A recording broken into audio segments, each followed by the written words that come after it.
Hello and welcome everyone. Today we were talking to Jack White with Rainbow International about what it was like to be the Martin L. King winner at our last in-person RIA convention. So Jack, tell us a little bit about yourself, who you are, and how long you've been in the industry. I'm Jack White. I am the Director of Canadian Operations currently with Rainbow International. And I started when I was 19 years old in 1977. So this is 43 years for me to be in the industry. And all that time I've been with Rainbow International. Wow, I didn't think I knew that. That's amazing. It's been a long time. Yeah. It has been a lot of changes in our industry for sure. Yeah. Oh, that's amazing. So when we first got started, Kelly, just a little background here. Yeah. Rainbow was a carpet dyeing and cleaning company. That's where the name Rainbow came from. And we joined RIA in 1981. So we were one of the first franchise companies to join. I didn't get involved really till 1986. But by 1986, we decided to make a change from carpet dyeing and cleaning to restoration and cleaning. We had no background, we had no roots in restoration. So the smart thing to do was for us to go to RIA and ask help from the membership, which is kind of how we've grown our business to the advice to RIA members. And the key member that stood out for us and has worked with us over the years is Cliff Zlotnick. We met Cliff early on in the early days of Rainbow because even though we weren't doing restoration, we were doing a lot of deodorization work, and Cliff's company furnished us with those products. So when we started to get into restoration, Cliff was the perfect choice to kind of help mentor us through the process. I love that concept of mentorship. That's come up on a few of these calls I've done with people. I guess, how do you see, besides Cliff, how do you feel RIA, this is off topic by the way, acts as a mentoring organization? Do you see it as a successful endeavor of RIA? I do. I think we could be better at it. Yeah. I think, being a mentor takes a lot of time and a commitment, and it's often most of us are just busy and don't have that time to give up. But if we're wanting to groom people to move the industry forward, we have to make the time to get that piece done. Yeah, I agree. Okay, so I teased it a little bit, but what year did you actually win? 2019. So I'm the most recent winner since we have not awarded the 220 as of yet. You're like the longest standing winner. I guess so. I have the distinct being the rookie of the Martin L. King Award winners longer than anybody else. I'm the rookie. Longest time, so sure. So tell me, how were you surprised? How was it sort of as this was rolled out to you that evening? Did you figure it out? No, I never figured. I figured it out when Ernie Storr, who presented the award, started talking about the nominee. But prior to that, I had no clue. I knew about the Martin L. King Award. I'd never even considered myself being a prospect for that award. Why? Why would you consider it? There's so many more deserving people in my mind that I just never thought that they would choose me to. It was such an honor. I just never thought I would earn it. Yeah. Did you know Marty King? I did, but not real close. I got my CR in, 1997, and Marty taught the class. So I really got to know him during that week, and then we had conversations after that, but I was never as close to him as some of the other guys are. Yeah. What do you think he demonstrated in order to have an award named after him? Well, I think for one thing, he was brilliant. There wasn't anything, in my opinion, that you can go to Marty and ask a question he didn't have an answer for. He had answers for everything. But I think as a person, he just had a lot of integrity. And sometimes you would ask him a question, you think he's going to come back and just say, that was a stupid question, but he never did. He never did. He always answered the question professionally. And I think for him, in my dealings with RIA and Marty, he helped maintain the professionalism of the industry and RIA as a whole. He was just such a professional guy.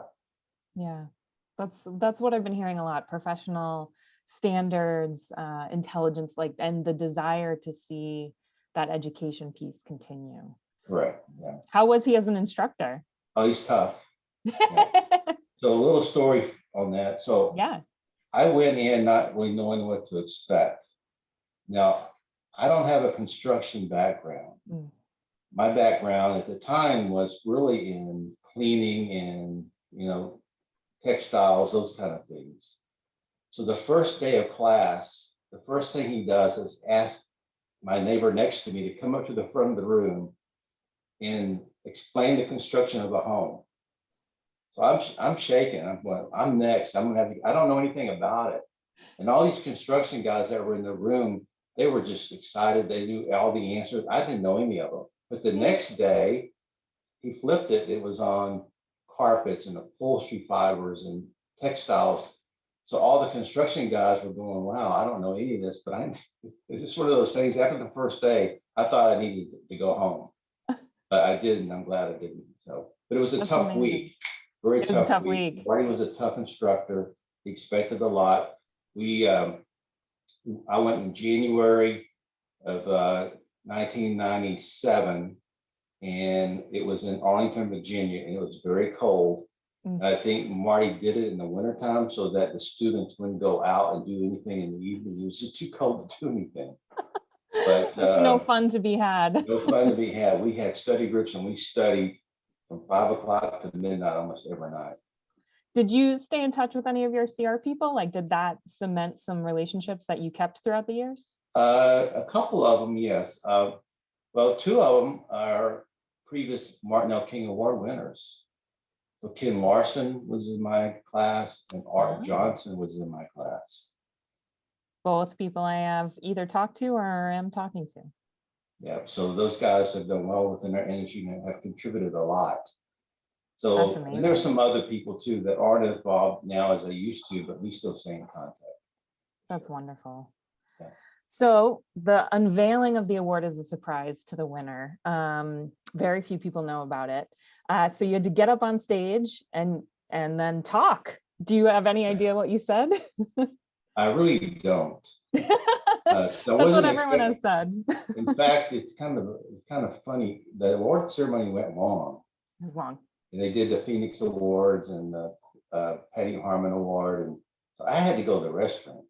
I got up and was walking out the door about the time they were getting ready to present the Martin L. King Award.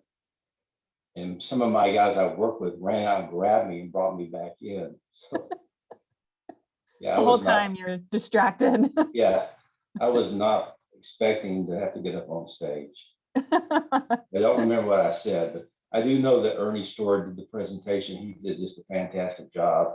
And whoever collected the information for that presentation did a really, really good job. Probably Pete did that, I'm sure. Yeah. Our spy master, Pete. Yeah. Okay, so what did, after you got your acceptance and speech and then went to the bathroom, as you reflected upon it, what did winning the award mean to you? Well, it's almost like getting the keys to the Heisman House. I just feel a part of the elite group that there's not that many of, that holds a high designation. To me, it's more of a Hall of Fame type award and kind of an accumulation, I think, of my history in the industry, my legacy in the industry. I'm 62, so maybe have 5 or 6 more years before I can retire.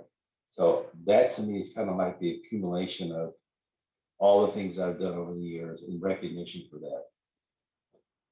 Do you think there is a responsibility that comes with being the award winner? Is there some sort of secret task you now have?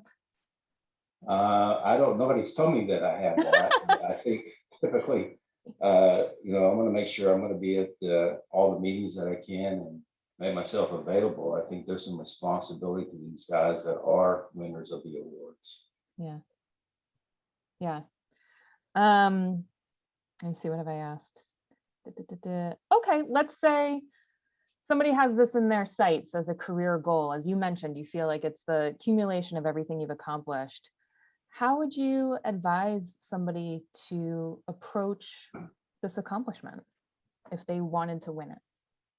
I don't even really know what the path is to get there. I'll just tell you what happened to me is, of course, when we made the decision to go into restoration and I started plugging into RIA, it wasn't too long before I saw the benefit of being on committees, volunteering to be an RIA, which ultimately gave me a position within the CR redevelopment committee. There was 9 of us that redeveloped the curriculum for the CR program. So that got, because of the volunteer stuff I was doing already, I got a seat on that committee, which led to a seat on the board of directors, which led to a seat on the executive committee, which I served for 7 years. Wow. And I'm assuming all of that had something to do with me getting the award. Plus, I think I've been a real proponent of franchisor and franchisees to be a part of RIA. Yeah. I think, franchisors typically want to be closed off and not be a part of the industry. We've never had that mentality. We've always felt that there was a benefit for us to be a part of the industry, share with what we do with the industry and learn from the industry. And so early on, I really promoted our owners within Rainbow to be a part of RIA. And originally we established a scholarship program for our owners for the higher designations. Had several take advantage of that already. And then we started signing up all our new owners to RIA free for a year as they came through training. So I think we're still continuing on with that now. So we've done, I think, a pretty good job of making sure that our owners are aware of the benefits of RIA and really strongly promote them being a member of RIA. I love that. That concept. I think that happens to everyone, right? You get in your bubble and you feel safe and content in your bubble. You figured out your market or you figured out your client base. But it's good to break those bonds and to sort of stretch out and see what other people are doing. And RIA is so welcoming. It is. Yeah. Okay, let me see if I have anything else. Is there anything you want to add? Anything about Marty or about winning the award you want to make sure we get for the video? No, again, it's just a huge honor. And I felt so undeserving when I received it, but I'm not giving it back. So it's been a big plus for me. And, I got recognition from within our company for it. So, I can't thank RIA enough for considering me to be that award winner. Sure. Well, we thank you for everything you've done for RIA over the years, and we'll continue to. We're not letting you out of our grasp just yet. And join us all in Florida. You'll see Jack back on stage handing out the Marty L. King Award winners for the 2 years that we missed since we've been apart. So he has a lot to do that night. And we'll see you in Florida. Okay, let me stop recording.